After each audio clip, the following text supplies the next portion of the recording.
Sikalizona. Fourth. Ngokuba bheka obumnyama buyasibekela umhlaba.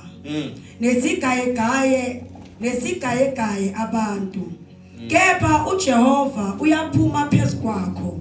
Nenkazimulo yakhe iyakubonakala phezukwakho. Awuphinde ufunde kahle lo verse number 2. Isigaye. Fourth. Ngokuba bheka obumnyama buyasibekela umhlaba. Kodwa isigaye. Nesigaye abantu. Amen. Amen. Okay, now let's read in English now. The Bible says now, for behold, the darkness shall cover the earth, and gross darkness the people. Darkness will cover the earth, but gross darkness will cover the people. Darkness, at a certain degree, will cover the earth, but abantu will be worse than the earth. The darkness that will kind of like cover man or come from man will be deeper than the darkness that will be in the world. That will be in the world. So umuntu ingozi kakhulu kulomhlaba than umhlaba kumuntu. Nikhona God? Alright. Darkness in the Bible now, when they talk about the darkness in the Bible, they are not merely talking about the absence of sunlight. Nyangiza God. Njengoba ngaphandle nje selmathunzi sekumnyama ngisho. Most people now, when they think of darkness, they think of that. But in the Bible, when they talk about darkness, they talk about something deeper than that. So the Bible, when it talks about darkness, it talks about something that is deeper than that. We have to build that foundation first before we preach about the messages. And I'm sure we understand that masithi kumnyama empilweni yakho asisho ukuthi awunayo ugesi. Masithi kumnyama empilweni yakho asisho ukuthi ukhanyisa ikhandlela. Masithi kumnyama empilweni yakho will mean something deeper than that. Something deeper than that. Darkness in the Bible in most cases, not in all cases, but in most cases is the absence of divine interpretation. Darkness in the Bible and in Isaiah chapter number 60 is the absence of divine interpretation. Celestial interpretation, angelic interpretation, elevated interpretation. So when you are in the dark, according to spiritual entities and those who study things of the spirit and in the realms of the spirit, asisho sithi usebumnyameni ngoba inyamalamba, sisho ukuthi usebumnyameni ngoba indlela interpreta ngayo izinto ileka moya kaJehova. So the way you interpret things ziba incorrect. They can be correct according to man, but wrong according to spirits. God. So when they say you are in darkness and the gross darkness will cover the people, it means now people will judge things incorrectly. But days are coming when the earth will be covered with darkness and gross darkness. People in the latter days, that's people will do what? Will judge things incorrectly. So when we say you have what we call gross darkness, you have what we call the inability to judge correctly, to discern correctly, to see things correctly, to say things correctly. But emhlabeni ungaba right baze bashaye nezandla. Emhlabeni ungaba right baze bakunikeze ne-title. Emhlabeni ungaba right baze bathi umkhulu waze kangcono. Kodwa kamoya besemsileni waya, you are understanding things incorrectly. Your understanding doesn't have the influence of the Holy Spirit. That is why we have the fellowship with the Holy Spirit. Sisebenza na moya, sisebenza sigumoya, sibantu bamoya. Yonke into esiyenzayo must have the Spirit of God in it. God. So now back to a gross darkness now will fill the people. So when uzamukazela bantu abasebumnyame abeko in the light of God, which means now the way they see things is not the way you see things. The way they interpret things is not the way you interpret things. Nekela bakhuluma ngayo bona ba right ukubabone noma bakhuluma bavumelana. Kuba nguwe wedwa nje ongathi yinhlwa kulabo bantu labo noma uyimvu nje kulabo jakalaza abahlangene but wabeza bavumela namachayana izandla because to them what they are saying nothing is wrong. Do you know that there are people who dress inappropriately so but they are celebrated by their friends who will then change the way they have dressed because their friend has dressed in a certain way and they feel uncomfortable. To make their friends comfortable, they will change the dress code to match the dress code of their friends. So when aloko kuyakulimaza kuyakunyanyisa, imagine kuthiwa sowuphila nalowo muntu loyo. That is why Paul said, do not be equally yoked with an unbeliever. Why? Because I'm not talking about someone who shall man. Ngakho makunomthandazo omkhulu nonamandla ekumele uthandaze lothi baba ngicela ungikhombise izitha zami engazibona ukuthi izitha zami. Ngicela ungikhombise abantu abangaphilelani nami engabona ukuthi abantu abangaphilelani nami. Bese unginikeza abantu bohambo lwami. Once wenza kanjani impilo yakhe izoba right nikhona God. A man in darkness may possess intelligence but not revelation. Lo muntu uyambothi ngosiyamhlakaniphile nasesikolweni uyaphasa. Noma ngiyaza iphi task nasemsebenzini uye supervisor kodwa revelation isambulu lento ayenzayo ayina uNkulunkulu phakathi. There is no revelation. Uyabona usebenzela imali usebenzela ipassion but akanayo lento ukuthi ubekwe uJehova la ekhona. Ukwabekwa umuntu esikhundleni esinamandla wabona ukuthi uyazi umuntu obenga influencer iSouth Africa yonke kodwa ngoba akayi understand le position akuyo akanayo nane revelation yale position seyamlahlekela ngisho nale position. But sometimes God will put you in a place because uyakwethemba ukuthi ungayenza into right but itholakala ukuthi wena you are intelligent but you don't have revelation. Number two, someone who is in darkness can possess activity but lack direction. Busy they are busy with everything. Bangenela lonke uhlobo lebusiness bakokota ko wonke umnyango abawubonayo but abana direction. They are not going anywhere. This person is in darkness. Ukhona nawo la ngaphakathi. Awuzazi uyaphi kodwa ubhizi. Uyaphithizela kodwa ubhizi. Azathi umuntu ngiyasebenza mawumbuza ukuthi wenzani akazi. That person is busy. They mix up activity with productivity. Lo muntu usho ukuthi makaphithizela juluka yena uyasebenza kana direction. Yonke into mawuyikala ufuna uyikale wazi ukuthi ngisusa la ngiletha la. Ngikala la ngifuna ukwakha na into na. Otherwise what you are doing, you are wasting your energy, time and carbohydrates. Ukala ngama calories that you have burnt but you have not created anything. Why? Lempilo yakho ayina direction in activity. Uba busy kodwa kuna direction. Ufana nengane ethatha yonke into kodwa isegcekeni. Ize ithi ngiyandiza I'm a pilot kodwa undiza kwakho kusuka la ezela hamba 2 meters makuyinhlanhla kahle kahle 1.5 meters at I am flying but they are here. That's what many people are experiencing right now. But they are in darkness in such a way that they will protect activity that doesn't have direction over direction that will produce the right activity. Because in direction ekutshela ukuthi uhamba kanganani.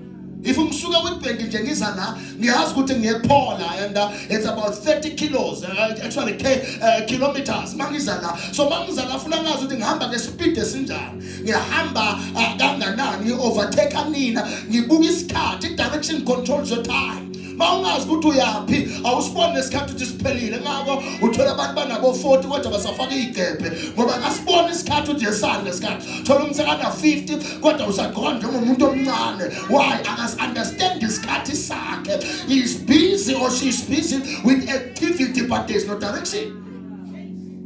Ungasithola ulwa noma 2k ul 1k ngoba ngesikhathi se direction wawubhizi ngeactivity kanti ngawabuza ukuthi kahle kahle ngiyapi bese wenza into esebenzela ihlobo lwakho. You see, a fish can fight to fly. There are flying fishes there. That is why we have flying fish, not the pier now. Come back to church. Not the pier now. There is flying fish, a fish that flies, but not for the longest distance. It is meant to live in water. So other school of fish, they can look at this one flying and they will try to fly, but they are not meant to fly. They should be powerful in swimming, not in flying. So find out who to let in have that direction. I want to be a great dad this year. I want to be a great husband this year. That's a direction. You understand, Amos? I want to be a great mother to my kids this year. That's a direction. I want to be a great sister to my sister. That's another direction. I want to be a millionaire by the end of the year. That's another direction. Yonke into yenzayo ke manje ikuholela ekubeni iloku o-directed. That is why tomongelo hamba phambi kwena uyonohola bheka nengiloze ngiyibeke phambi kwena ningayicanule ngeke sifike singazi ukuthi siyaphi. I will lead you to a place that I will show you. It means now in Genesis chapter number 12, it means I must maintain the relationship with the one who knows where I am going. Direction is more important than even the activity itself. Ungaba busy uzophatha amapheleke kodwa majakamba kodwa impilo yakhe ingayindawo. Ube busy nalokushini basi khona umuntu enimaziyona nalokushini obusy. Nawe la usuka khona estadini sakho ubusy yena lo sisi kodwa akayindawo. Uyazwa nje ukuthi ubusy kodwa akayindawo. Akenzile umuzi wakubo solo iRDP ayikaqhunywa ayikenziwa solo bayazala abahlala khona kodwa babusy ngiyababona ekuseni babusy bavuka bavukela but babusy but akuna direction. Banana bahlile yes, banana embhedeni onesingubo yebo kodwa direction ayikho. Baphilela ukuthatha bafake ngaphakathi. Why? A mixed activity with direction. With what? A man can possess opportunities but lack discernment. Yazi ukuthi ithuba kuyaba ngelakho kodwa kungelona lakho lilabantu abanawe hayi wena labo hamba na elakho liyowela esandleni sakho. It belongs to you but not really to you but to the people around you. Yonke igezi engena transformer akuyona igezi ye transformer. Igezi engena transformer funa ithathe transformer idistributele emizini eduzane ne transformer. Although the transformer may receive the electricity in a high voltage, but bo phase 2 nabo phase 1 nabo phase 3 ba collector leke ayisebenzeli igezi itransform. Yaphinda futhi itransformer ayikhanyisa ayinamalambo. I-transformer ayina fridge, i-transformer ayina stove, ayipheki i-transformer. So letting awele esandleni sakho at a high voltage but wena noma kuthiwa eyakho but ayisiya ngeke ususwe ngokuyidistributor but ungalwa uyilwela ufuna kube ngeyakho ube ungenayo i-capacity yokuyenza ukuthi ibe ilento ekumele ibe yiyo. Abanye laba bamba amathuba abele esandleni sabo uyalwa ulwa nethenda engeyona yakhe eyakhe kodwa kuyona yakhe uyayibona ukuthi wena esandleni sami kodwa mina ufuna ngithola ishare yami kodwa ngiyinikise kubanikazi bayo akuyona yakhe. Uthola silwela yonke opportunity ngoba sina discernment. Enye into ize esandleni sakho as 100% but okwakho lapha kulento 10%. But ulwele 50% kanti bo right now how many percent? No 10%. uJehova bekalethe u10% hayi u100% but kufika as 100 but okwakho 10%. But because you don't know how to give 10% when you have 100%, you will fight over receiving 10% when you're given 100%. But those who are used to giving 10%, when God gives them 100%, they don't have any problem. Why? Because by us, 10% is enough to feed you for the rest of your life. Gross darkness is not merely evil activity, it is intensified confusion. Gross darkness, intensified confusion. I think you are born and I would be confused about it. Siphila nabantu abahlangahlangene baconfuse abazi bafuna namhlanje uyiloku kusasa uyiloku kusasa uyiloku kusasa ufuna lokhu kusasa ufuna lokhu. Uyabona ukuthi these people are confused and abanye balabo bahlangahlangene abanye banayo imali balabo kodwa bahlangahlangene ngoba uzimele benzini balabo they are in church bathandaza bakhuluma ngama tongue talker shikarabasha kodwa intensified confusion. They are confused, they are crashing inside because they are confused. No, Not because God has not given them the opportunity, they don't have the discernment. We want opportunity. Not because God is not directing them, He's directing them. But bona bafuna ukusebenza kwendlula uNkulunkulu athi thula ngizokulwela akhulume uze uJehova wathi thula ngizokulwela. Ubona umuntu noma umtshela uthi ubaba is going to fix this. Ubonela phuma nezipanela azilungisela. Kodwa ubaba athi is going to fix this. Ubonela phuma ngaphandle kama phone calls. God said He will fix it, but yena asukuma afuna ukuyozenzela noma uJehova athi I will fix. That's the biggest problem we have right now. Gross darkness is that confusion that we have. People have the Bible that has all the answers to their questions, but they don't know where to find the answers, because you can't find the answer in the Bible if you're not led by the Holy Spirit. You will only find answers in the Bible when you are led by the Holy Spirit. The Holy Spirit will lead you to the right verse, the right chapter. You can finish the Bible 35 times, no matter 100. God ungaphenduleki, uyophenduleka mhla uthi Jehova nginombuzo mphendule. He will lead you to a story and answer you. When we say now, sikhuluma ngabantu abaphethe ama-AI tools ezandleni zabo, but they are not doing anything with them. They've got AI, ChatGPT, Grok, this, that, but they can't do anything with them. Ngantela manje uthi aphulisa ngisi manje mawubhalile. Kunabo grammatical, kunabo grammar le keyboard, nama keyboard abo AI manje uyabhalela singisa Nkosi yalungiswa, iya improve and kodwa khona umuntu usahluleka ukubhala iCV manje. Kodwa there are templates in the AI in their phones that design CVs. Kodwa usaya lapha ngesheza mazaba afika hlale pastor umbhalele iCV lapho awumbhalele jota. But kunama AI esandleni sakhe, they are even free. They do these things for free. Every one of us should be great right now. Why? Because we have got tools around us. But if vele empty, angifuni ukuthi washo mina. If vele empty, 0 times 1 billion will lead you to 0. I even see in movies, umuntu yabona kuvela ibhele, umbona gijima kodwa uphethe isikhiya semoto. Uphethe isikhiya uze ngemoto la, makafika wayipaka wathi makehla, even in a movie ubona kuvela ibhele or kuvela ini, whatever evela, ubona umuntu agijima ayishiya imoto. Imoto it drives at the speed of 200 and what kilometers per hour. Yena mangabe speed sakhe agijima kahle u30 u40 abanye u20 per hour. Jesus Christ of Nazareth. But we have everything, but no one knows what to do with everything. Why? We are so used to having little. Noma intengane nasebasinikeze konke asazi mele senzeni. Because besilwela ukuthi basinikeze konke, sebasinikeze konke manje asazi ukuthi senzele ngoba i-energy ebesinayo yokulwela ukuthi kukhululwe konke. Kodwa besinayo i-mindset ne-fellowship with the Holy Spirit ukwazi ukuthi senzani ngalokho esiyonikezwa kona. While we're praying for what we're praying for, bese ukuthandaza ukuthi baba ngicela unginikeze inhlakanipho yokwazi ukuphatha lokho engikuthandazelayo. Because I'm telling this guys, you're bumper now. You prayed for a house, you have a house right now. You didn't know that the house needs furniture. The house needs food every day. You prayed for your own stand, right? Right now, to understand, you didn't pray as far as that is concerned. When you stand, who have prayed for this stand before, that's when you will get advice. But when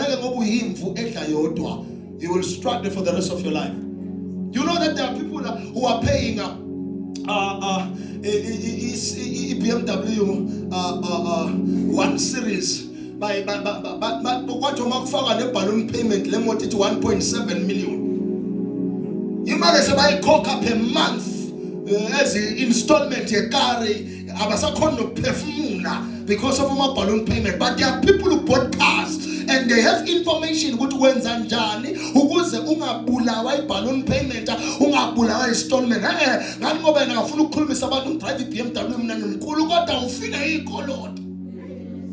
Gross confusion. You can be in church with people who can help you, but because you are full of yourself, to win down. Ushare nje ula manje mina ngike ngasho ngathi umsebenzi ukhona la sondweni la ishaseta sikhulumisana masingaqala sikhulumisana ngabona ukuthi hayi man umqashi wami ula nomsebenzi wami ukuphi ula but asizwana asikhulumisana masingezwana futhi singakhulumisana ngesiyenda ngoba lokho kudayisayo kudingwa yilo ngapha wena mawufika esontweni uphuma ngale ungene ngale noma uphuma khona ngale awufuni ukuvusela umuntu ngale lento idayisayo ila nosizo lifunayo lokuphi anginankinga ngizoniyeke I pray that God opens your eyes so that you see.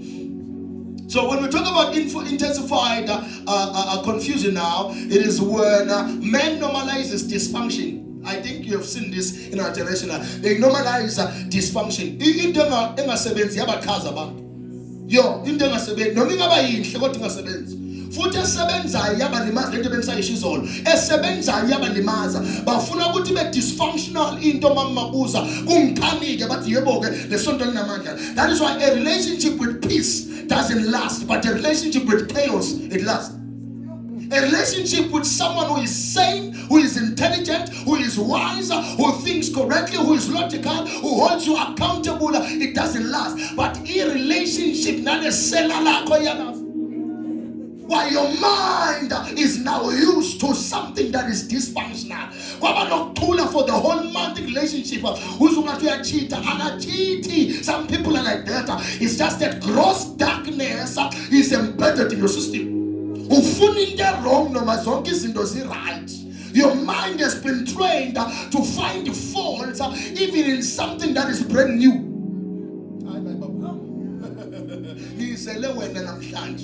Because let the stress out the middle of stress. Let the as it is into right, where owenza usbon what is wrong. Why? Your mind has normalized dysfunction. We are full of very lento what function. Uzonakele into umuntu aphatha into ephilayo ahola imali ekakayo kunabantu abahola 1.5 kunabantu abahola 3000 athi uhola imali ekakayo ngale kwa 10000 umuntu umza complain noma khuluma uzumanga lepo unga complain wena unangane uhola ngale kwa 10000 azakhala inyembezi umuntu athi hayi mani Jehova mfundisi ngifuna umunye umsebenza ngoba bangithandi la ngikhona nami ngikuthanda lo msebenzi uhola ngale kwa 10 bona kuyinhlanhla abantu uhola ngale kwa 10000. It's a blessing right now. What 10,000? I'm telling you, someone is 30,000. I saw it online, but 1.5 because of my choices are inside. They love dysfunction. You can give them 100k as a salary, but they will be in debt with 100k salary. 100k, but because we have normalized dysfunction,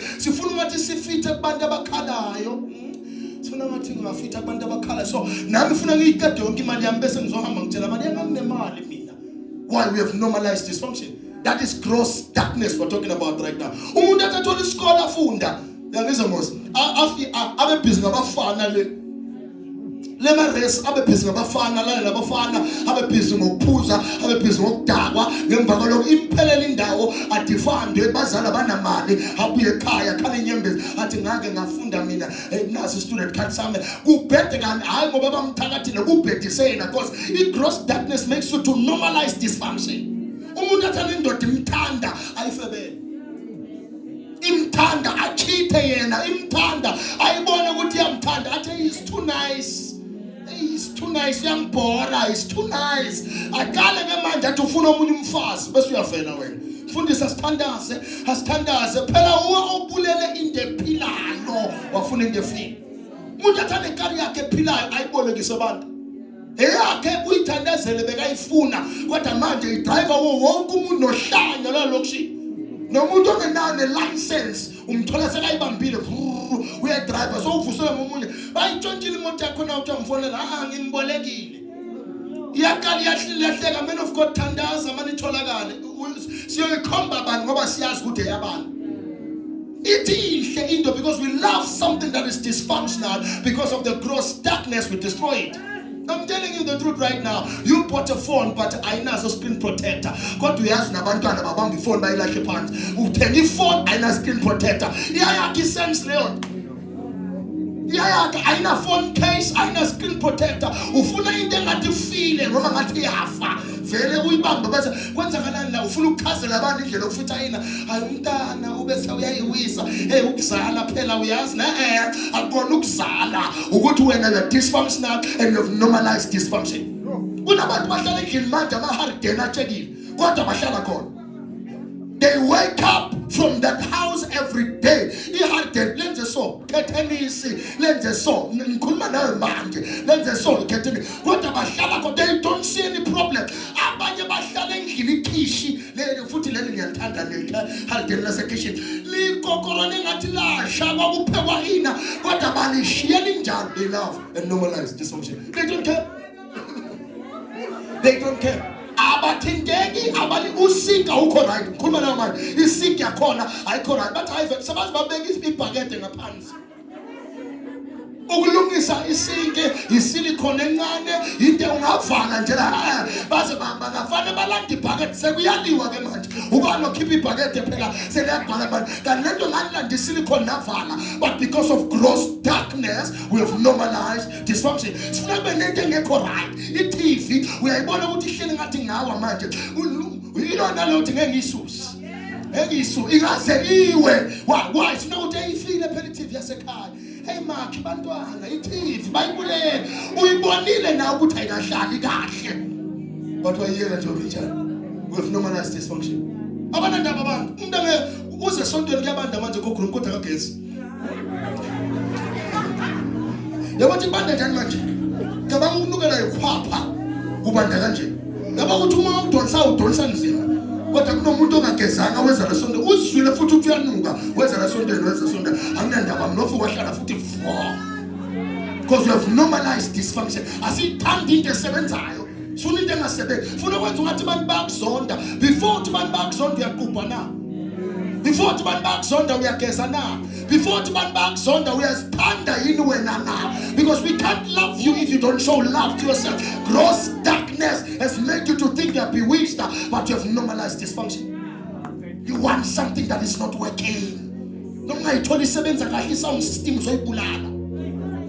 Noma thola isitulo bakutshela ukuthi usidudla kunale situlo lesi hlala la kule-heavy duty ngumntwana ungijwayela kabi lo uthi mina ngikhuluphela kushobani wedliwayo athi kuva umuntu kula iduty isitulo siphuke sophakamisa isandla ahla isitulo siphukile sikubonile ukuthi angeke wenele umsize my babo for that chair. But because ufuna kube nento efayo ngumuntu wamabhadi mina vele akuyona ibhadi awulaleli. We have normalized dysfunction. That's our biggest issue in the latter days. Gross darkness is over us. Akanandaba umuntu. That's what we have noticed right now. Guys sibambe bonke abantu ufuna into engasebenzi kahle kahle kube kuya ngaye nje ngasize esontweni sikhenka yena every day. Uyayisukela indoda ayibona ukuthi izomjithela ayisukele. Uchithela umfazi wakhe achitha nawe sengeke akuchithele wena kodwa wena ukhipha omunye ngesitini njani bathi umuntu uthathe emntwini. We've normalized dysfunction. We've normalized dysfunction. Sesinama-quotes akhona sesinama-verse akhona sifuna into ingasebenzi ungaze ulwe nento ngoba iyasebenza. I want it to fail. Namaphupho abantu abawaphuphayo asimaphupho endephilayo kuthe iqiniso. Every dream about this church I have received is a dream that is not good. Every year njalo mabaphupha akaze umuntu waphupha ukuthi imakhawo sizogwala akaze emfundisi ngibona ingozi emakhawo be very careful every time. Siyaqona prayer emfundisi ngibona ingozi ngathi kusingozi lapha thandaza ngathi ungafika leni ngifikelele ngoba ngisuka umthandaza mina I'm praying something is wrong. Ngizwa ngathi something is wrong. Why is it that all you see is something that is wrong but you have never seen something that is right? Malika mina nginankinga nokuthi uyibone into embi kodwa mayingenzekanga yini ungabuyi ucelebrate nampe. Because if you are genuine mamabuza nangabe sekungakenzeki lokho kubi funa after the service come to me, man of God, we thank God, glory to God. Shothi naye bekamnincile amnincele ukuthi kwenzeke azothi ngibona ukuthi ngipowerful ngiyibonile lento na imessage ngimtshele no prophet. So we normalize ukuthi izinto esifail. That is why I always tell people if sikuhlela ukuthi iza phambi kwabantu bakwatile abantu manje Bonke labantu esibahlela ukuthi bezela ngaphambili la mina ngizonitshela ngibazi ngamagama bababhalela mina banizonda abantu. Enisonda nabo banizonda khona la sonto la amagama wabo nginawo mina mawungifuna kahle ungifakele 1000 zokukhiphela.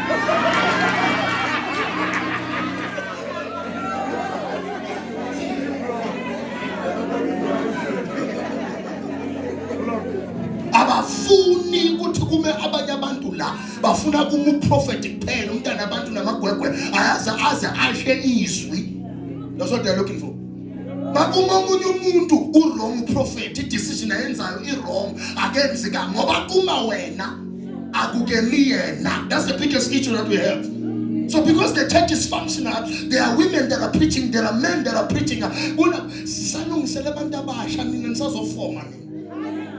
Sazofoma ingosa nina kuyofoma lento lebathi indololwane lele. Sazofoma wena uyakuzwa ngo kuyofoma lento yokujikisa inhloko le isazofoma. Wena mtheleni sazofoma wena. Ungakhalisa ukuthi kushumayela abantu abadala ngathi akukho right, ngathi angizwa kahle, ngathi angizwa. Kanti ngifuna kwenziweni. What is ministry? He told them, he gave them power, then he sent them forward. Ministry is about soul winning. We raise people, give them the word, give them foundational teachings, then we make them greater, we anoint them, then we release them. Let them go.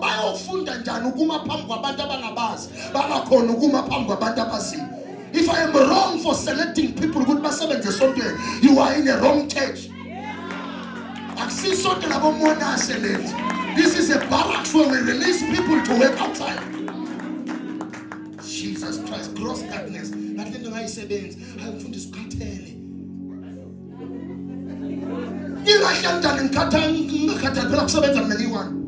Senglanda abanye abantu abazwenza umsebenzi kwamalula wrong. Engamele ngochuza laba. Uchuza abafundile. Ngikuthatha ngikuse kwahlula isikole.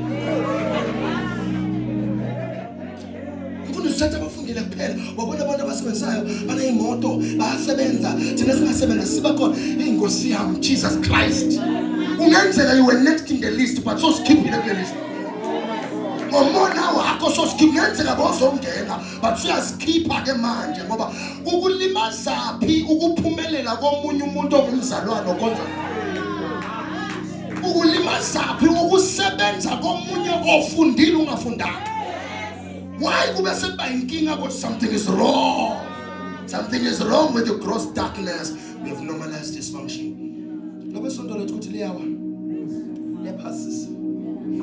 I'm telling you, mina ngiyalibona. It is going down. Kugcwale bona prayer umuntu akasathanda sohleli phasi uswaqile. Ngoba ubatshelile ukuthi liyawa. Manje alisawi igwele online prayer. Mayibabo akasakhulumi ngamahleli phasi uswaqile la. Ungakhathazeki. It's slowly coming. Unamanga mthakathi. Unamanga lela lindawo lisazoqhubeka siyathandazela. It's not going down, it's going up. In the name of and then now how do you see that those darkness are celebrating corruption? You celebrating the corruption. Kugama phambi kwakho la sonto kodwa celebrate. Ubizwe sonto liyango bakugama phambi kwakho kuhletshwa phambi kwakho wena celebrate. Yeah. Hayi siyamkhalela. Yeah. Siyamkhalela. Yeah. That means gross darkness has entered you. Phakathi ebhodweni lesigayigaya uhleli khona manje. Fanele underdog. Celebrating corruption. You are in a place you celebrate amanyala enzakalayo kuba ngusha izandla for amanyala enzakalayo. Uyabona ukuthi lento le iyomosha izinto le. Uyibona ushaya izandla. Uyibona lento le izomosha izinto but ushaya izandla. You celebrate corruption inside the church. Uyayibona imali yesonto nayiphuma kanje nehamba imali yesonto le but uthulela kancane nabamnikeza ithuba lokushumayela. Inkinga sonke sifuna umbhobho. That's our biggest issue. Sonke sifuna umbhobho man. Kanti phela ngeke shumayele sonke. Abanye funa babe phansi, abanye babe phezulu. Usina kuyagedelwana ngani zakwethu. Don't celebrate corruption. No, ibona this is corruption. You must fight against corruption in the house of yona. Yakuhlula sontweni ngeke ukhona ekhaya. Because into ibona sontweni shothi izoba khona nasekhaya. Yakuhlula la iyokuhlula nakuphi? You celebrate corruption. Now when you glorify perversion. Manje ngifuna umuntu abangumntana manje eyakhula zambane siyodla ama chips okushaya phambi kwabantu. Nayikho indoda obamba umntana is called grooming. Groomers are found even in the church. Umfazi wami wena. Umuntu obamba intombi umntana wakho sasemncane abo 15 umfazi wami wena. Umbona vele akashadi lo muntu vele ulindele umntana mntakhule. Sakhulu isihlahla samagrebisi sodla amagrebisi. Those are words of a groomer. They are telling you ukuthi lo mntana lo bamhalela bamfuna. Those are words of a groomer. Shaya lo muntu wena, shaya umlomo. Faka spin kick. Umuntu wenza njalo umuntu ofuna ingane yakho uyambona ukuthi uyayikhulisa uyikhulisela ukuganga. Ngihaya sakhuluma. Angabonwa nokuboshwa. Those are words of a groomer. Uyamakha lo mntwana. Omunye umuntu ayikuthi uyangisiza ufuna umntana wakho. But there are people abashaya izandla. Uzobomama abakhohlakele nabo abangasile. Hayihleka wena yini indoda yakho lehleka ngoba nayo ufuna imayonnaise. Sonke nje sokufuna imayonnaise sothi akavuma umntana ahleke vele bazi bamthathe umalume amthatha zamgone kamnyama azokufunana. They are glorifying perversion. There are people out there who are perverts bantu bavume bakubhanisa izinto emsebenzini uhleke na uhlekana. Uhlekana because asidakne lo muntu unomfazi wakhe unendoda yakhe ubhizi lana bakakhaku buyokuqindezela uhlabana nabantu bahaka umfazi womuntu kwenzakaleni. Because you shaitan should men at work. Nihakana ini kubanda kanjeni